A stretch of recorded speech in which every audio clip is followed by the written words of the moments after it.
This is Curaçao, a parched, wind-hammered island floating just off Venezuela's coast. So dusty and inhospitable that the Spanish who first set foot here abandoned it almost immediately and dismissed it as worthless. No precious metals, no dense jungle canopy to strip for resources, just scrubland, limestone, and wind that never seems to let up. And yet this same island, home to around 150,000 people, has grown into one of the most singular cultures anywhere in the Caribbean. A place where Dutch-style rooftops sit a stone's throw from glowing turquoise water, where you might hear 4 different languages in one afternoon, and where a fruit nobody wanted became the base of one of the world's best-known liqueurs. So how did an island the Spanish walked away from turn into somewhere nobody wants to leave? Before we go further, tell us in the comments, what time is it right now, where you're watching from, and which country are you tuning in from? Now settle in and let's dig into the story of how Curaçao became who it is. Curaçao lies roughly 65 kilometers off the coast of Venezuela, near enough that on a clear day the mainland practically feels within reach. But land here and any resemblance to a classic Caribbean postcard vanishes fast. There's no thick green canopy, no cascading waterfalls, nothing of the lushness you'd expect this near the equator. Instead, the island meets you dry and exposed, blanketed in cactus and scrubby brush, its trees permanently bent sideways from a lifetime of unrelenting trade winds. Right at the island's core sites Willemstad, the capital, sliced neatly down the middle by the entrance to Sint Anna Bay, where seawater cuts straight into the heart of downtown like a liquid boulevard. Cargo vessels and cruise ships pass through that channel constantly, sliding between 2 facing rows of buildings that rise right out of the water. On the bay's eastern side sits Punta, the historic quarter, packed with slender townhomes painted mustard, seafoam, and blush pink, standing in tight formation and mirrored perfectly on the harbor's surface. A fragment of Amsterdam that somehow washed up in the tropics. Across the channel is Otrobanda, grittier and quieter, its walls covered in street art, its rhythm slower than most visitors ever bother to notice. Joining the 2 sides of the city is the Queen Emma Bridge, a floating pontoon crossing that physically pulls apart whenever a large ship needs to enter. Whenever that happens, whoever's mid-crossing simply pauses, marooned on one bank or the other until the vessel clears and the bridge swings shut again, reuniting the city.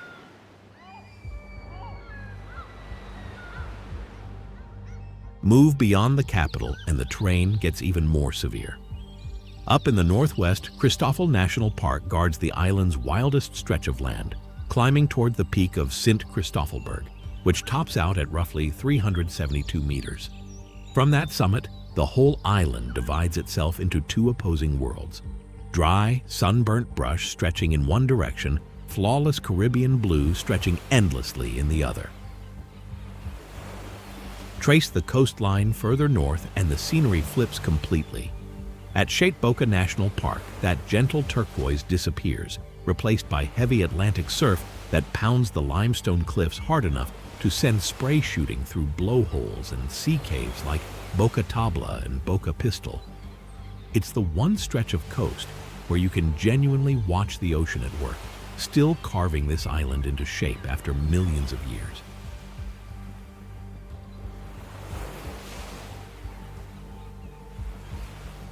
Underneath all that limestone, inside the darkness of Hato Cave, stalactites and stalagmites have been growing quietly for tens of thousands of years, sharing their home with entire colonies of fruit bats. But Curaçao's true showstopper isn't buried underground. It's submerged offshore. Not far from the beach, the seabed suddenly plunges past 1,000 meters, a drop-off divers call the Blue Edge. Coral reefs wrap the coast on every side, and tucked inside a flooded cavern called the Blue Room, daylight streams up through a hidden underwater opening and bathes the entire chamber in an otherworldly blue glow, like the sea itself has been lit from the inside. That's Curaçao's contradiction in one line: barren and sunburnt above the waterline, and one of the Caribbean's most thriving ecosystems just beneath it. That dryness, oddly enough, is exactly why the underwater world here works so well. With no rivers washing silt and runoff into the ocean the way lusher islands do, the water surrounding Curaçao stays remarkably transparent, letting light reach far deeper than it can in most of the region. Coral doesn't just get by here, it flourishes, because the same harsh conditions that make the surface look inhospitable are precisely what keep the reefs below so untouched. Divers chasing that clarity often say it's the single biggest draw, with visibility so extreme in places that boats overhead appear to be floating on air. Inside Hato Cave, faded etchings more than 1,000 years old still cling to the rock, left by the Caquetio people, the island's earliest residents, long before any European vessel ever appeared offshore. Then came colonization, and everything shifted. The Spanish arrived first, found nothing they considered worth keeping, and moved along. But in 1634, the Dutch West India Company spotted what the Spanish had entirely missed: a deep, protected harbor sitting right along the trade corridor linking the Caribbean to South America. Around Schottegat Bay, they raised up Willemstad, added fortifications, storehouses, and piers, and transformed this dry, unremarkable island into one of the region's key commercial ports. That success, though, was built on a brutal human toll. For generations, Curaçao served as one of the Dutch West India Company's central hubs in the transatlantic slave trade, a place where tens of thousands of Africans passed through before being sold across the Americas. Step inside the Cura Hollanda Museum now, and you'll find shackles, records, and preserved artifacts that lay that history bare without flinching. Out of that period comes a name still spoken with weight across the island: Tula. In 1795, he led thousands of enslaved people in an uprising demanding their freedom. The revolt was put down and Tula was put to death for leading it. But what he stood for never actually disappeared. His memorial still gazes out toward the Caribbean today, as if he's still searching for a horizon he was never permitted to reach. Generations later, oil reshaped the island's fortunes yet again. When crude reserves were discovered across the water in Venezuela in the early 1900s, Royal Dutch Shell built a sprawling refinery on Curaçao, transforming the island almost overnight into one of the Caribbean's biggest oil processing hubs. Laborers flooded in from all over chasing refinery work, bringing fresh languages, fresh communities, and fresh cultural strands that folded themselves permanently into island life. None of that history stays boxed away in exhibits either. It's visible in the paint coating Willemstad's facades, audible in the papiamento spilling from street corners, and present in the quiet, deliberate way locals still gather at the Tula Memorial each morning, as if honoring something the outside world has largely stopped paying attention to. Walk into a Curaçao neighborhood and the first thing that stands out is how blurred the line is between someone's home and the road running past it. Broad porches, oversized front doors, yards that flow right into the street, private and public space barely separate here at all. Through the heat of the afternoon, people sit out front, shout conversations across low fences, and catch up with neighbors without ever leaving their own doorstep. Higher up the hillsides, grand old land-house estates still stand, their arched roof lines and long shaded galleries overlooking the valleys, remnants of the island's plantation past. Down below them sit the far more modest Cas di Pali Maishi, tiny homes built from palm trunk and clay by laborers who weren't concerned with looks. They were building shelter that could get them through one more dry season. Newer developments today look far more contemporary, but that same open, street-facing habit hasn't gone anywhere. Living sealed off behind closed walls just never really caught on here. Just as dawn breaks, small wooden boats begin arriving from Venezuela, converging on Willemstad's floating market loaded with bananas, mangoes, avocados, and coconuts fresh off the mainland. Within a few hours, everything's laid out neatly on stalls hugging the harbor's edge. Sellers call out in Spanish, buyers answer in papiamento, and behind them all, that familiar row of Dutch facaded buildings quietly catches the early sun. The smell of frying empanadas starts moving through the streets, and papaya or mango smoothies become the go-to breakfast for half the island before anyone's even clocked in for the day.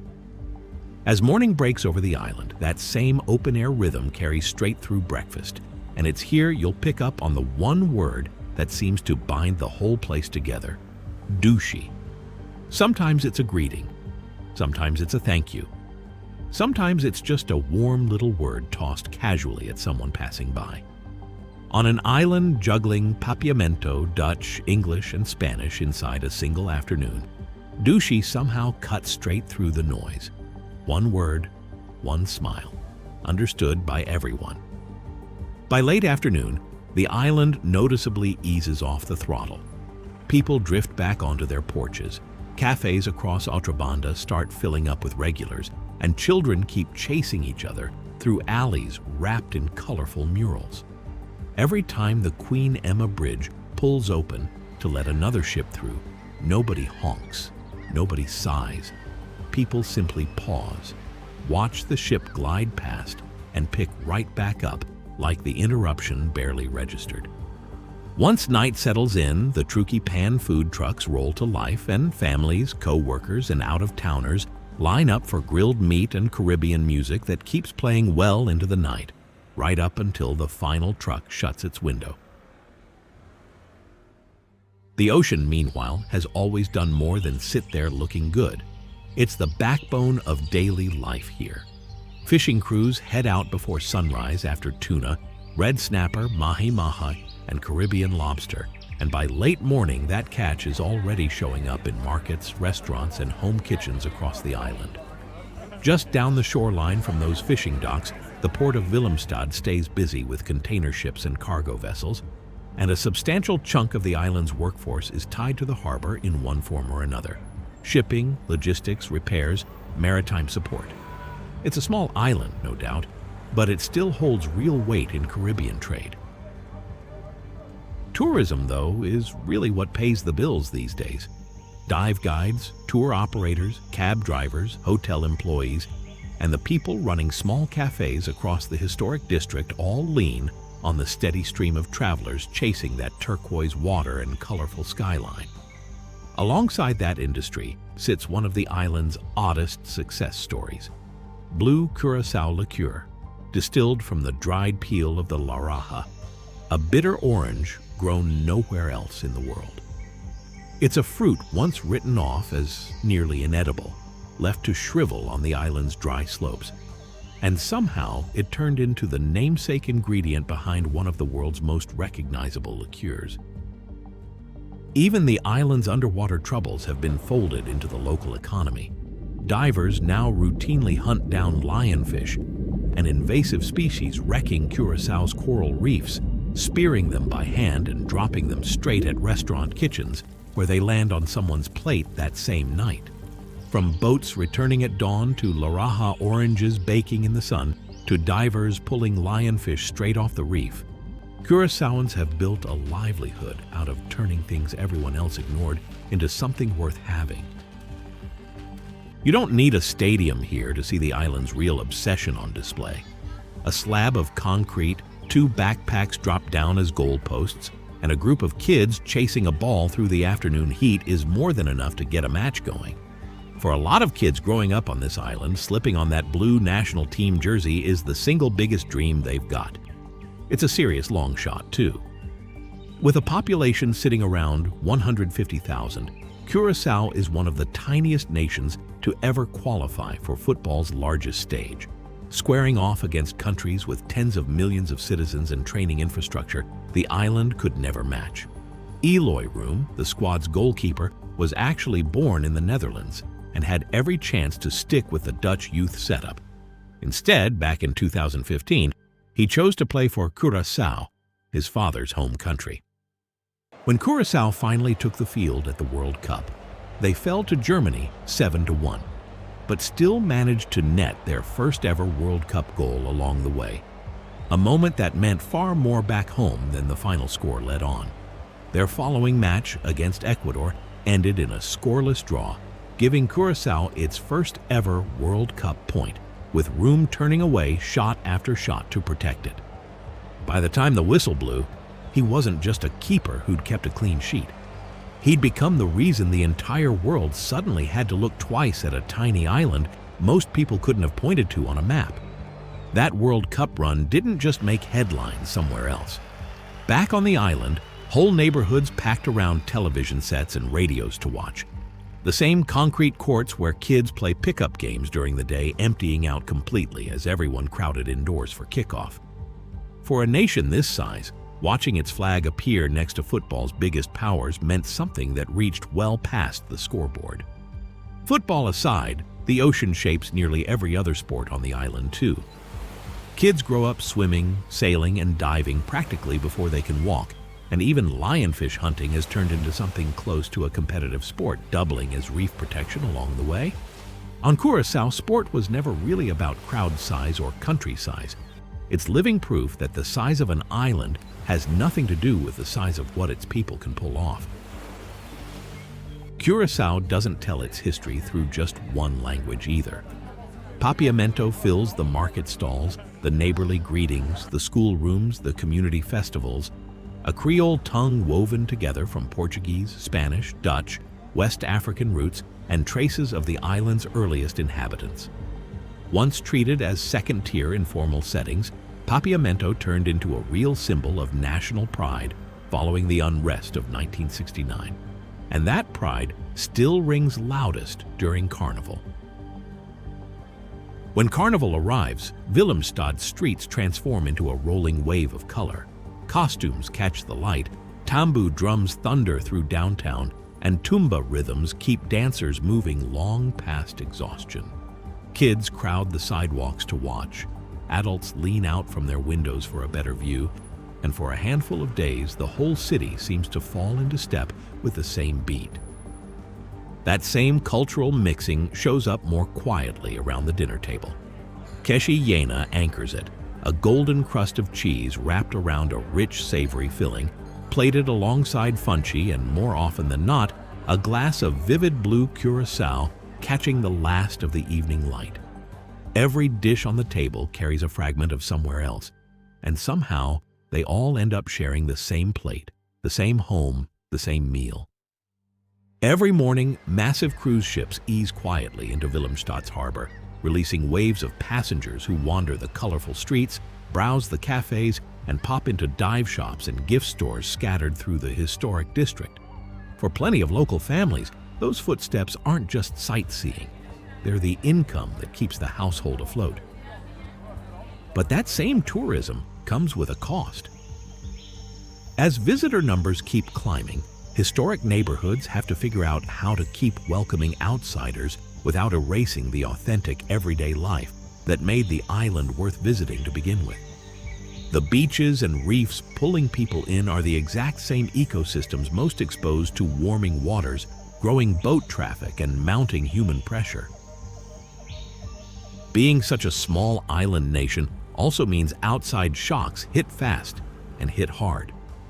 Rising fuel costs push up the price of living almost instantly, and because so much of daily life relies on imports, there's little buffer whenever global shipping slows or prices jump elsewhere. Housing has followed that same pattern as tourism has expanded, with prices in Willemstad's most walkable pockets climbing well past what many local families can realistically afford, pushing longtime residents further from the neighborhoods their own families helped build. And for a lot of young Curaçaoans, growing up here, the real question was never whether the island is beautiful. It's whether that beauty is enough to keep them here. When the Dutch passport in their pocket opens a door to opportunities more than 8,000 kilometers away. Plenty head off for university in the Netherlands and never fully return, pulled in by wages and career paths this small economy simply can't offer. The ones who do come back tend to say the same thing. Nowhere else quite matches this particular rhythm, where four languages blend into casual conversation and everyone seems to know everyone else's family. Which is exactly why Curaçao today amounts to so much more than a scenic backdrop. It's an island actively figuring out how to keep growing without losing the very thing that makes it unmistakably its own. Because at the end of it all, Curaçao was never just turquoise water and pastel facades. It's the story of a place the Spanish once dismissed outright, and that centuries later carved out its own worth from practically nothing, a meeting point of shipping lanes, cultures, and people arriving from every direction, none of which ever managed to dissolve what makes this island what it is. Dutch rooftops still line a Caribbean shore. Papiamento still drifts down Willemstad's oldest streets. And the past still moves quietly through daily life here, refusing to stay just history. That brings us to the end of our journey through Curaçao. Thanks for spending this time with us exploring an island that turned being written off as useless into one of the most distinctive corners of the Caribbean. Subscribe, and we'll keep exploring extraordinary places together.